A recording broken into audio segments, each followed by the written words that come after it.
ปุญญานิปรโลกัสสมิงปฏิภาโหติปณีนันติธัมโมสัจจังโสตโพธิขอน้อมไหวคุณพระศรีรัตนตรัยขอถวายความเคารพพ่อแม่ครูบาอาจารย์นับถืออันแพงอันจวยเน้นเป็นญาติโยมทำเบอร์ถูกทุกคนต่อไปกับตั้งจิตตั้งใจตั้งเทศตั้งธรรมด้วยความเคารพมาดูมือก็ได้เนาะเมื่อนี้ก็ถือว่าเป็นมืออันดีมือพิเศษอันนึงที่พวกเราได้เล่าโฮมกันสร้างคุณงามความดีโดยการเฮ็ดบุญแจกตั้งบุญแจกนั่นเองเนาะนั่นแหละแต่ว่าเรามีโอกาสได้เต้าโฮมสามัคคีกันสร้างคุณงามความดีตัวนี้ได้ยกภาษาบาลีขึ้นมาเว้าไว้เมื่อกี้นี่ว่าปุญญานิปรโลกัสสมิงปฏิภาโหติปณีนันติส่วนแปลเป็นบ้านเฮาว่าบุญกุศลที่ได้เฮ็ดแล้วบุญกุศลที่ได้เฮ็ดแล้วยอมเป็นที่พึ่งยอมเป็นที่ตั้งที่พึ่งแก่สัตว์ผู้หลักโลกนี้ไปสู่โลกหน้าว่าจังซั่นได้นี่คือคำเทศของมันนี่ที่เป็นภาษิตของพระพุทธเจ้าว่าปุญญานิปรโลกัสสมิงปฏิภาโหติปณีนันตินี่ก็เราเฮ็ดบุญนี่นะเป้าหมายของพวกเราเนี่ยบ่มองใดก็ตามนอกจากจะเฮ็ดอุทิศหาคนที่ล้มหายตายจากไปแล้วส่วนหนึ่งเขาก็ยังอยากได้บุญให้เขาว่าตัวเองก็ให้ได้บุญผู้ที่ล้มหายตายจากไปแล้วก็ให้ได้บุญคือกันจึงพากันเฮ็ดตลอดทอดอุทิศหาเจ้ากรรมนายเวรหายกรรมหายเวรอันนี้ก็ถือว่าเป็นการยางตามห้อยของมานะของพระพุทธเจ้ายางตามห้อยที่พระพุทธเจ้าวางไว้แล้วทุกกันตัวนี้แต่ว่าเฮาสิสร้างสมบุญสะสมแนวใดไปสร้างบุญสิสร้างแนวใดของตัวญาติโยมเฮาตัวนี้สำคัญเด้เฮาสร้างบุญแนวใดยิ่งสิให้พบพ้อกับความสุขสร้างบุญแนวใดที่จะเป็นที่ตั้งที่พึ่งเมื่อเฮาละโลกนี้คือสู่โลกหน้าตัวนี้สำคัญตัวเลยสิมาเว้าเรื่องการสร้างบุญสร้างกุศลที่จะก่อให้เกิดความสุขที่จะนำมาซึ่งความสุขแก่พวกเรานี่พระพุทธเจ้าเพิ่นเว้าความสุขอันเกิดจากบุญ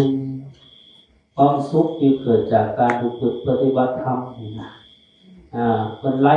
ไปตั้งแต่ระดับพื้นขึ้นไปจนห้องสูงขึ้นจนเป็นความสุขที่เกิดจากนั้นการเบิดอาสวะกิเลสนี่อย่างความสุขพื้นคือความสุขของตนญาติโยมที่เฮาเพิ่งมีควรได้ในปัจจุบันนี่เป็นแบ่งไว้เป็น4อันใหญ่ๆเขากันจื่อได้นี่ได้เขากันจื่อทุกกันเป็นแบ่งไว้4อันใหญ่ๆ1ความสุขอันเนื่องด้วยทรัพย์หรือความสุขที่เฮาได้มีทรัพย์สมบัติมีไร่มีนามีข้าวสารข้าวปลูกมีเหือมีสวนอันนี้บ่มีหยังดีก็ยังมีเสือถ้าทิ้งก็ยังขายอยู่บ่มีหยังจะแดดนี่อันละมีทรัพย์สมบัติที่เฮ็ดให้เฮามีความสุขได้คือกันมีความสุขแบบพื้นๆได้ของเพิ่นญาติโยมเฮานี่สุขที่เกิดจากการมีทรัพย์ตัวที่หนึ่งสุขที่เกิดจากการใช้จ่ายทรัพย์อันนี้ตัวที่สองมีเงินมีคำบ่ได้ใช้ได้จ่ายถึงบ่หังมีเป็นเศรษฐีคือเขาก็ผู้อยู่เขาไปเนาะพวกมีตู้มียาเฮาแล้วก็ความสุขตัวที่สามที่เฮาควรมีและสำคัญที่สุดความสุขที่เกิดจาก การโบเป็นหนี้สำคัญเลยแต่เลยช่วยมีคนเป็นหนี้อยู่บนจักนะเขาดิมีผู้ใดเป็นหนี้ในพวกพอพวกในเฮานี่น่าแซงน่ะจักแล้วหนี้นั้นก็หนี้แล้วพระพุทธเจ้าเพิ่นว่าความสุขที่เกิดจากการโบเป็นหนี้สำคัญนะชีวิตของผู้ของเฮือนนี่โอ้ยแต่เป็นหนี้แล้วกินข้าวบ่แซ่บนอนบ่หลับนะชั่วนอนหลับอยู่บนจักเราผู้เป็นหนี้จ้ะนี่อะไรแต่ว่าในทางพุทธศาสนาพระพุทธเจ้าบอกว่าบ่ขับนั่นแหละโตสุดท้ายความสุขในระดับพื้นความสุขของคนญาติโยมที่วันนี้ผู้ของเพื่อนวันนี้ความสุขอันเกิดจากการฝึกฝึกที่บ่ผิดกฎหมายบ้านเมืองบ่ผิดกฎหมายบ้านเมืองบ่ได้รักบ่ได้ข่ายาบ้าบ่ได้ตีหัวบ้านท่านหัวเมืองเขานี่เพราะสุขที่เกิดจากการฝึกปฏิบัติที่บ่เป็นโทษที่เราดำเนินชีวิตอยู่ในเอาหลักธรรม4ตัวนี้มาฝึกปฏิบัติที่เฮ็ดให้ความสุขผู้ของเพื่อนพวกนี้เนี่ยโดยเฉพาะความสุขที่บ่เกิดที่เกิดจากการบ่เป็นของปัญญาโน้มเฮาตัวนี้สำคัญเด้หนี้น้อยๆจนฮอดหนี้ใหญ่ๆหนี้ใหญ่ๆบางคนได้ขายเรือนขายซ่านใจยังบ่จุบนี่สำคัญในของปัญญาโน้มใน4ข้อที่ว่ามาเนี่ยแล้วเมื่อกี้นี่นะหากว่าโดยเฉพาะข้อที่3นี่โอ้เป็นตัวอย่างของปัญญาโน้มเฮาที่มีอาหารแซ่บปานใดก็ตามในความรู้สึกของผู้ขาเลยอาหารที่แซ่บปานใดมันตั้งอยู่ตรงหน้านี่นะแต่เฮาเป็นอย่างเขาจะเขาสิมาหยุดหลบย่ามใดจะเขาสิมาหยุดเคลื่อนย่ามใดจะเขาสิมาหยุดให้หยุดหน้าย่ามใดสิกินแซ่บอยู่บ่ตาพวกของพวกนี้บ่แซ่บเด้เพราะฉะนั้นต้องระวังนะครับตัวนี้โดยเฉพาะพี่น้องบ้านเมืองเฮาดูเขตนอกมีดินไฮดินหน้าดินตอนหยางบางเทื่อพวกนั่นขึ้นพวกนั่นพวกนี่มาเว้ามาจาเว้าเฮาเจอลงคนนั่นนี่ไปยืมเงินยืมค้ำมาเฮ็ดนั่นเฮ็ดนี่สุดท้ายกลายเป็นหนี้นั่นนี่สารพัดต้องระมัดระวังถ้าผู้ใดคำนึงถึงหลักธรรมคำสอนทางพุทธศาสนาแม่นอยู่ได้ในทางการสังคมแบบนี้ได้นี่คือความสุขเบื้องต้นที่เราควรมี4อันนี้เฮ็ดจังได๋เฮาสิมีบาดนี้เฮ็ดจังได๋สิบ่เป็นหนี้เฮ็ดจังได๋สิมีความสุขคืออีกนี่เพิ่นก็ให้ผู้ฝึกปฏิบัติโดยเป็นผู้ขยันนี่ขยันลุกมันขยันเพียรหาดูหากินชีวิตเฮาก็จะบ่ฝืดเครื่องถึงบ่รวยก็ตามแต่ว่าก็บ่ฝืดบ่เครื่องมีหมู่มีครูที่ดีบ่แม่นหมู่ครูที่ชวนกันไปกินแต่เหล้าชวนกันไปตีแต่ไก่ชวนกันไปเล่นแต่พัดโมแบบนี้ผมคักก็ได้โมแบบนี้นะต้องเป็นโมที่ชวนกันหาอยู่หากินหาเงินหาข้าวอันนี้โมชวนลบวันลบว่าอันนี้คือเนี่ยโมชวนกันไปตีแต่ไก่โอ้ยอมแต่เป็นไม่ออกโมชวนกันว่าจะพื้นคนอื่นว่าโอ้ยนั่นอยู่บ้านนั่นมันเป็นสั้นไม่จริงๆจักปุ๊บอันนี้ก็บ่คับมาได้นี่ในทางพุทธศาสนามีโมครูที่ดีมีโมครูที่ดีนี่นั่นล่ะลูกมันขยันเพียรมีโมมีครูที่ดีนี่ฮู้จักรักษาทรัพย์สมบัติของตนนี่ ผู้จักรักษาทรัพย์สมบัติของตนบ่ใช้ใจฟุ่มเฟือยเกินไปนี่ก็จะเฮ็ดให้เฮาประสบพบพอกับความสุขในปัจจุบันโลกนี้ในฐานะเฮาของเงินของสร้างที่สำคัญแล้วตัวญาติโยมเฮาถ้าเป็นคนบ่ขยันทุกมันเพียรแล้วหาอยู่หากินก็ลำบากนี่เมื่อหาอยู่หากินข้าวขาดแรงแกงขาดหมอกที่สิอยากมานั่งฟังธรรมโอ้ยอยากไปไหว้พระสวดมนต์นั่งฟังธรรมสมาธิภาวนาก็ยากนี่ต้องหาความสุขจากการครองเรือนให้มันได้ก่อนอยู่นี่อย่าลืมได้ตัวนี้ได้นำไปคิดพิจารณากันดีๆโดยเฉพาะความโมเป็นเด้อคนญาติโยมเอาความโมเป็นนี่ผู้ใดเป็นนี่อยู่เดียวนี่มีผู้ใดเป็นนี่รีบหาวิธีการจ่ายหนี้กับเจ้า นี่ชีวิตของเขาเนี่ยโอ้ยโดยปกติก็เป็นหนี้บ่น้อยแล้วเป็นหนี้พ่อเป็นหนี้แม่เป็นหนี้นี่นั่นพื้นแผ่นดินเป็นหนี้เจ้ากรรมนายเวร ก็ยังบ่เป็นดอยแล้วยังคิดว่าเป็นหนี้นั่นอีกเป็นหนี้เงินหนี้คำหนี้วัตถุอีกโอ้ยผู้ใดมีรีบใส่ใจชีวิตที่ปราศจากหนี้ถึงกินข้าวกับเกลือกับตัวสิแซ่บอยู่บ่จ๊ะนี่แล้วเราพุทธเจ้ามันย่ำนักย่ำหนาเพราะว่าเป็นอย่างจริงจากนิ่นเรื่องนี้ของคนญาติโยมมาฟังเพราะว่าคู่มือระบบมันเป็นจะยาก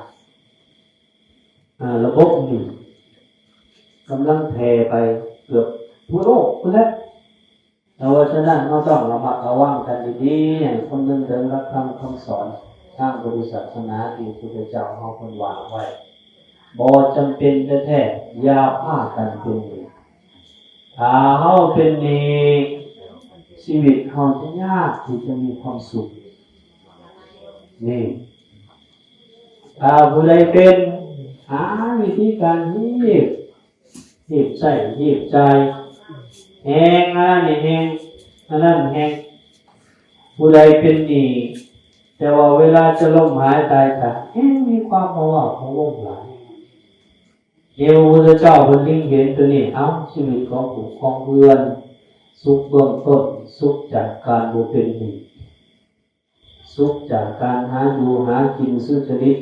สุขจากการลุกมันขยันเพียรอันนี้เบื้องต้นเมื่อเฮามีอยู่มีกินแน่ถึงโหังบ่มีโอกาสที่เราจะเข้ามาฟังธรรมก็จะมีหลายมันก็ของคนอย่างโน้มจริงๆแล้วเป็นอย่างครูบาอาจารย์จึงบอกว่าให้กินข้าวจะให้เกี่ยวข้าวเกี่ยวน้ำก่อนอีกตรงคำค่อยลงมาก็ได้แต่ยังจึงบอกนั่นย้อนยังไงเพราะน้องสบายกายก่อนห่างกายโบวงหน้าโบวงหลังว่าโอ้ยง่วงก็ยังบ่ทันไปเอาข้าวก็ยังบ่ทันได้เก็บอยู่กับท่านสูงมงคลแล้วเนาะตายซะเถอะเลยเอาสีลงคำนี่เป็นนั้นนี่เมื่อห่างกายเขามีความสบายห่างกายมีความสบายก็อยู่ก็กินโมงวงหน้าวงหลังมานั่งฟังธรรมมันก็พิจารณาเห็นได้ง่ายนี่ครูบาอาจารย์จะว่าพยายามเขาก็จะคิดตามนั้นได้นี่สุดเบื้องต้นต้องให้มีเด้อคุณญาติโยมเด้อนั่นแหละเด้ออย่าเป็นหนี้อย่าว่าการเป็นหนี้ตั้งใจหาอยู่หากินเด้อยืมกันหายืมกันพวกเยี่ยมจะ5,000 10,000ยังใครอยู่บางคนคิดอีก50 ล้านโอ้ยจะย่านแล้วบางคน100 กว่าล้านตายหน้าทงหนึ่งยังบ่พออยู่นั่นแหละจังว่านั่นแหละจังว่าคิดกองลูกกองล้านไว้ตัวนี้นะบางคนเบิดเนี่ยเบิดโตหน่อยตัวนี้ต้องคิดถึงตัวนี้เนี่ยเมื่อมีความสุขเพื่อนๆอย่างที่ได้ว่าเนี่ยนะมีของมีน้ำได้อยู่ได้กิน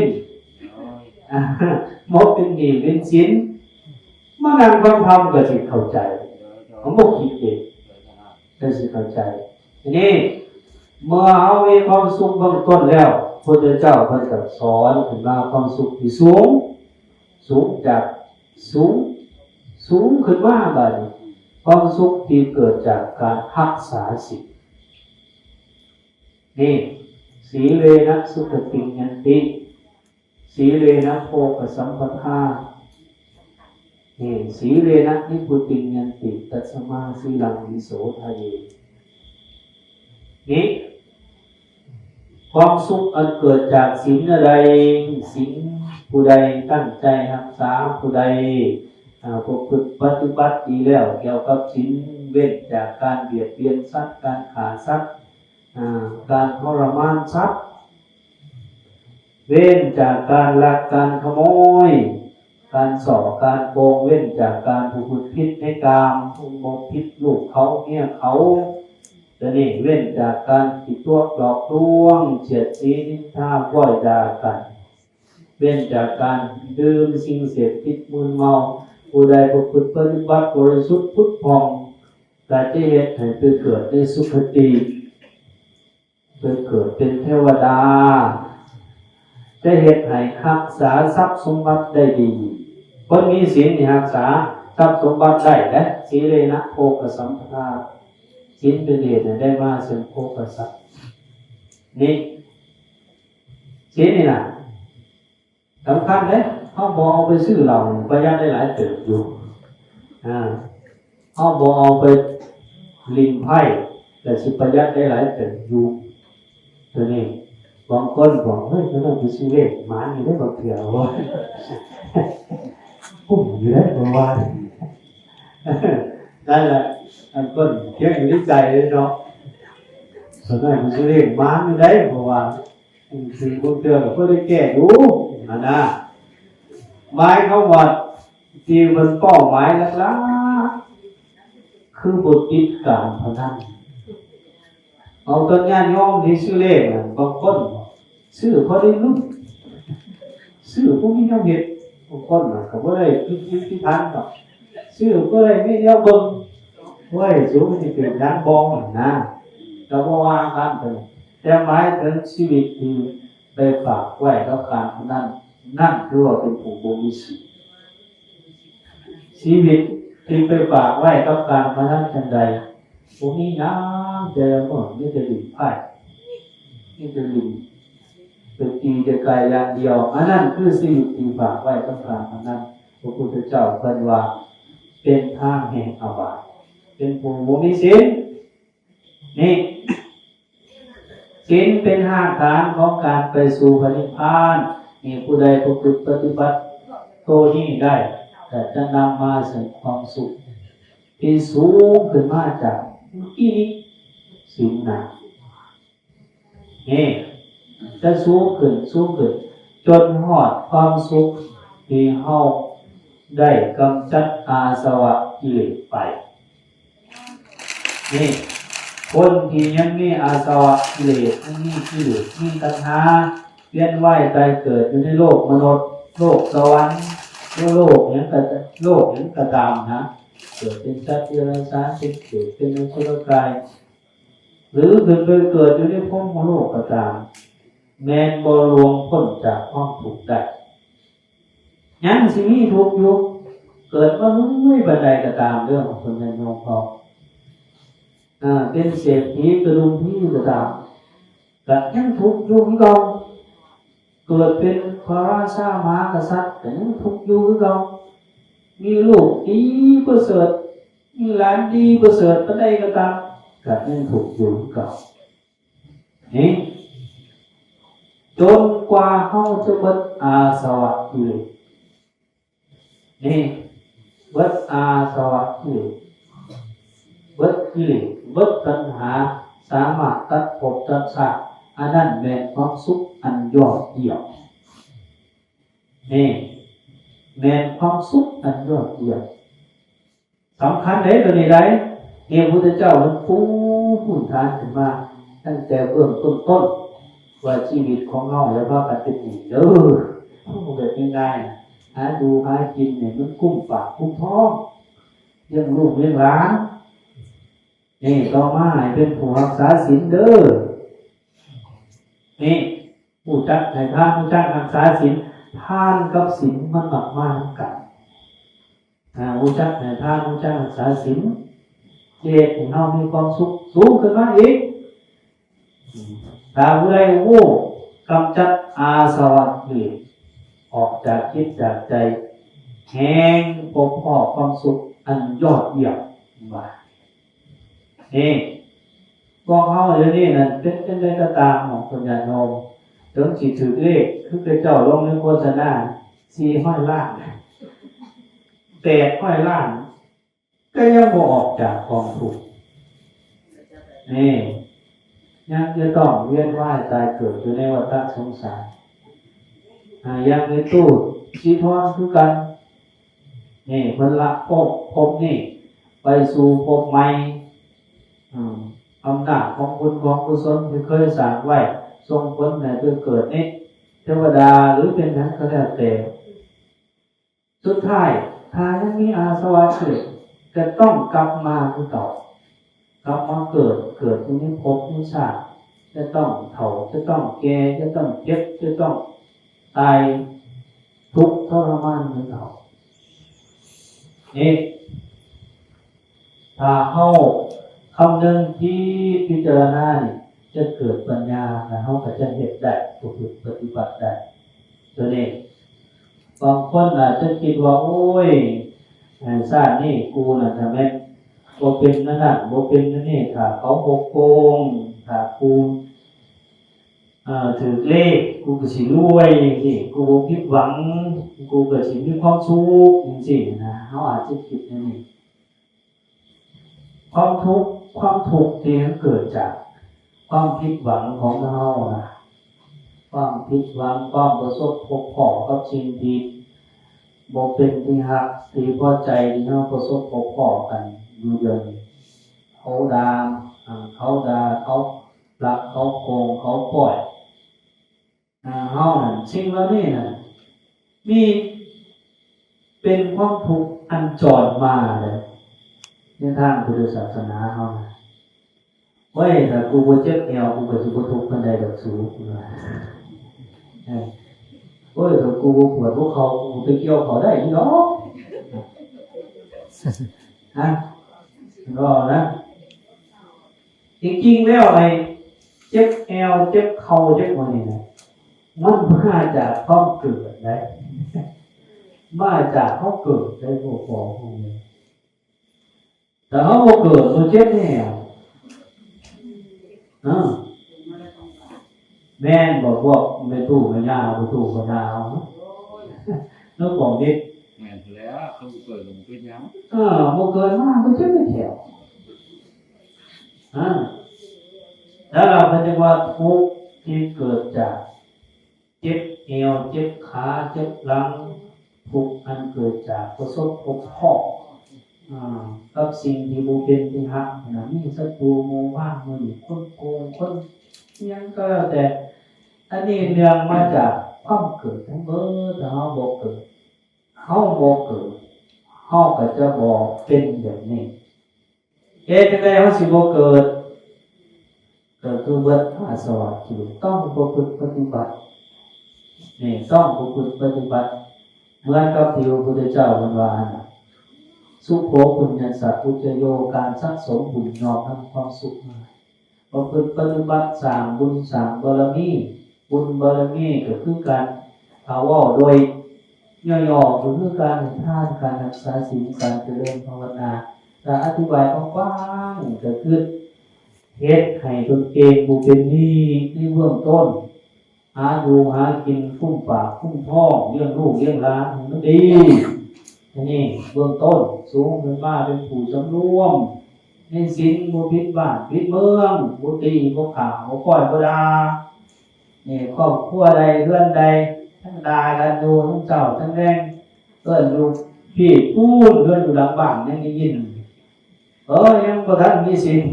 ก็ตามพุทธศาสนาเด้ที่หาเว้าอยู่พี่พูด ทั้งบ้านนี่ไม่ยินอยู่นี่ถือว่าพ่อเป็นผู้มีศีลในนั้นใดของตนช่วงเมา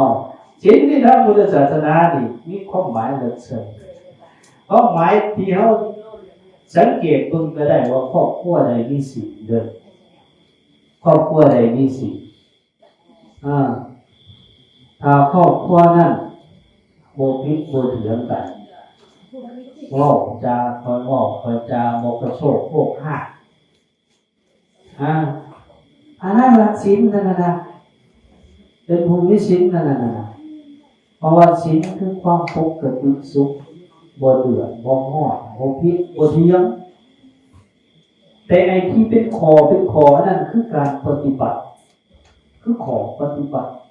เป็นขอว่าปานาติปาตาเวรมณีอัตถินาทานาเวรมณีกาเมสุมิจฉาจาราเวรมณีจนว่าสุราเมรยะนี่อันนี้เป็นขอแต่ถ้าโดยสภาวะที่เฮาสังเกตได้คือความบ่ผิดบ่เถียงกันในครอบครัวเรือนชาติเรื่องสำคัญได้ตัวนี้เลยสำคัญเลยนี่เฮาจะสังเกตว่าครอบครัวใดที่มีศีลนะถึงสิลงมาวัดก็ตามนี่บ่พอพวกแม่เฮาลงมาวัดเขาเหมือนมาปานาติปาตาเวรมณีเกิดเมื่อผมด่ากันอยู่แต่มีอยู่ศีลแต่ว่ามีอยู่ในวัดเด้ออกนอกวัดมันหายแต่มีอยู่มันมีอยู่แต่โดนเพราะฉะนั้นต้องสำรวมตัวนี้ตื่นอันนี้ว่านี่ความสุขที่เราจะต้องสะสมบารมีต้องคอยสะสมไปสูงขึ้นมาจากการหาอยู่หากินเลี้ยงปากเลี้ยงท้องคือการสำรวมในศีลสูงขึ้นมากกว่าศีลก็คือการเจริญสมาธิภาวนาผู้จักคิดหินตองในความจริงของโลกความจริงของชีวิตแล้วเฮ็ดให้จิตใจเฮายอมรับได้แน่มาเบิ่งสังขารทางกายโอ้ยอยู่นี่ผมกูก็หมอกเนาะหน้ากูก็เหี่ยวแล้วยอมรับความจริงนี่ให้มันได้ให้เข้าใจละเอียดลึกซึ้งเฮาก็จะอยู่ได้ถ้าเฮาบ่ยอมรับความจริงผมหมอกโอ้ยบ่สบายนะเป็นผู้ชายผมบ่ได้นะผู้ชายสิบ่ต้องหาให้มันออกนี่เป็นการกระเสือกกระสนดิ้นรนทุกข์ทรมานหน้าเหี่ยวย่อมรับมันบ่ได้หาแนวมันเต็งหาแนวมันถึงนี่เป็นการสั่งภพเป็นการสั่งทุกข์แต่ถ้าพิจารณาเห็นความจริงพ่อก็มีความเฒ่าความแก่เป็นธรรมดามีความเจ็บไข้ได้ป่วยเป็นธรรมดาวางคิดวางใจเป็นอุเบกขาห่างกายเฒ่าไปห่างกายเจ็บไข้ได้ป่วยกระชากมันแต่จิตใจเบิกบานแจ่มใสสามารถวางได้อันนั้นแหละอาสวะกิเลสเริ่มหมดเลยนะแห่งพิจารณาเลิกขึ้นโอ้ยห่างกายกับโมเมนของเขาผมกับโมเมนขากับโมเมนกูอยากให้มันเศร้าเจ็บมันคือบ่เศร้าโอ้ยแต่มันโมเมนของกูมันจึงบ่เศร้าแต่ของกูก็บังคับทั้งได้บอกทั้งได้เขาบอกว่าจิตใจเป็นผู้เบกขาได้นี่6 ชาติจะบอก